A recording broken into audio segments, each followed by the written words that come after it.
السلام علیکم ناظرین، میں ہوں شاہد عباسی۔ پاکستان تحریک انصاف کے لیے آج کا دن بڑا کامیاب ترین دن تھا۔ آج پشاور ہائی کورٹ سے پاکستان تحریک انصاف کا بلدہ بحال ہونے کے بعد مزید پاکستان تحریک انصاف نے واپس اپنی جو رٹ تھی وہ بھی واپس لے لی، اور اب پاکستان تحریک انصاف کے جو چیئرمین ہیں انہوں نے کچھ خفیہ ملاقاتوں سے کچھ پردہ اٹھایا اور اپنی فیملی کے تھرو ہی یہ چیز پبلک کی ہے۔ اور کیا یہ ملاقات شاہ محمود قریشی صاحب کی موجودگی میں ہوئی؟ عمران خان صاحب نے اس ملاقات کا پہلے تذکرہ کیوں نہیں کیا؟ آج کیا ضرورت پیش آئی کہ پاکستان تحریک انصاف کے چیئرمین نے اس خفیہ ملاقات جو باجوہ صاحب کے ساتھ کی گئی اس کا تذکرہ کیا، اور یہ ساری صورتحال کیوں پیش آئی؟ ابھی جو صورتحال ہے، کیونکہ وقت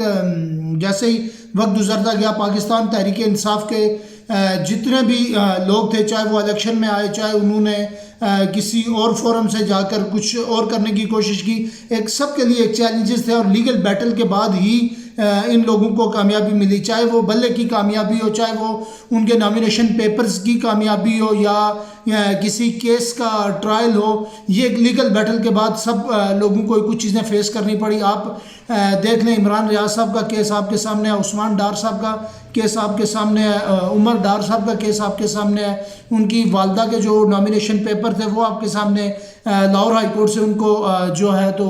ریلیف ملا۔ یہ ساری چیزیں آپ کے سامنے۔ پاکستان تحریک انصاف کو اتنی بڑی لیگل بیٹل کے بعد ایک کامیابی تو ملی، لیکن اب یہ سوال پیدا ہوتا ہے کہ پاکستان تحریک انصاف کے جو چیئرمین ہیں، جن نے کچھ رازوں سے پردہ اٹھایا، کیا یہ وقت ٹھیک تھا کہ ان رازوں سے پردہ اٹھایا جائے یا اسٹیبلشمنٹ کو مزید اپنے خلاف کیا جائے؟ اس سے یہ صورتحال پیدا ہوگی کہ پاکستان تحریک انصاف کے چیئرمین ان کے لیے مزید مشکلات پیدا ہو سکتی ہیں، کیونکہ پہلے ہی 12 کیسز ان کے خلاف فائل کیے گئے ہیں، اور ان کے لیے 2 روزہ ریمانڈ بھی لیا گیا ہے، اور مزید اب ان کے لیے مشکلات پیدا ہوں گی، مزید ان کے اوپر مقدمات یا FIRs چارج ہوتی جاتی ہیں۔ جیسے ان کی کسی ایک کیس میں ضمانت ہوتی ہے، ایک نئے کیس میں گرفتاری ہو جاتی ہے، پھر کسی اور نئے کیس میں گرفتاری ہو جاتی ہے۔ لیکن اس صورتحال میں جو صورتحال موجودہ پیدا ہو گئی ہے، یہاں پر لگ یہی رہا ہے کہ عوام اور پاکستانی فوج کہیں آمنے سامنے نہ آ جائیں۔ جس طرح کی صورتحال ہے، جس طرح کی گراؤنڈ کی کیفیت جا رہی ہے، ایسی صورتحال ہوئی تو پاکستان کو ایک بڑا لاس ہوگا۔ یہاں پر کیونکہ اسٹیبلشمنٹ کا اپنا جو کردار ہے وہ شاید یقینی طور پر الیکشن میں فری اینڈ فیئر ہونا چاہیے، اور ایسا ہونا بھی چاہیے، لیکن جو الیکشن کمیشن کی صورتحال ہے وہ بھی ان بائسڈ نظر نہیں آ رہا، بلکہ الیکشن کمیشن کے اندر بھی ٹولیاں بن چکی ہیں، اور جس طرح سے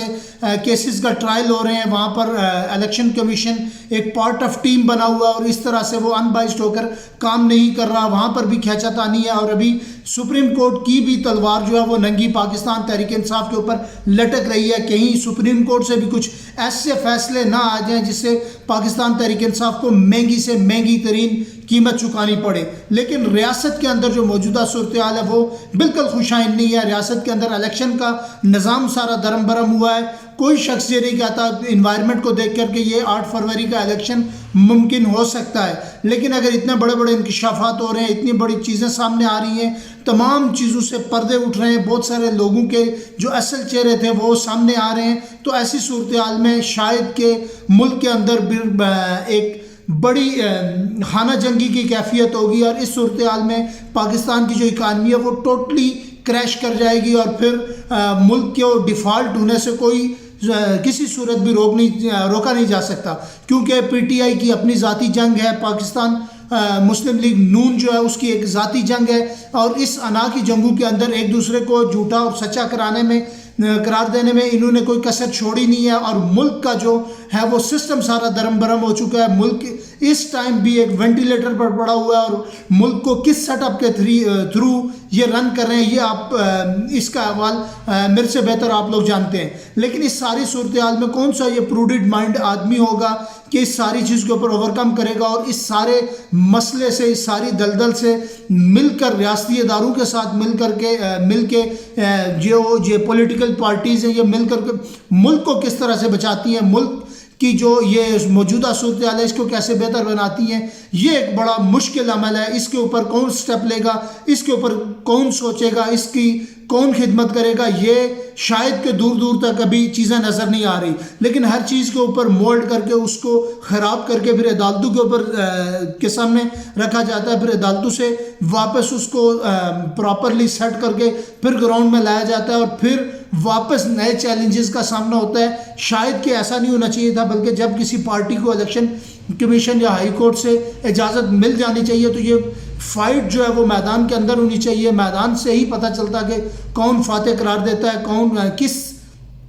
کی حالت بہتر ہوتی ہے۔ لیکن اب صورتحال یہ ہے کہ جو انکشافات کیے جا رہے ہیں عمران خان صاحب کی طرف سے، یہ ایک بڑی بھیانک چیز ہے۔ اس سے ملک کے اندر، عوام کے اندر، اور یہ جو اسٹیبلشمنٹ کے ادارے ہیں اس کے اندر ایک بہت بڑا خلا پیدا ہو جائے گا، اور یہ خلا جو ہے اس کو واپس فل کرنا بہت مشکل ہوگا۔ یہ جو دیواریں کھڑی کر دی گئی ہیں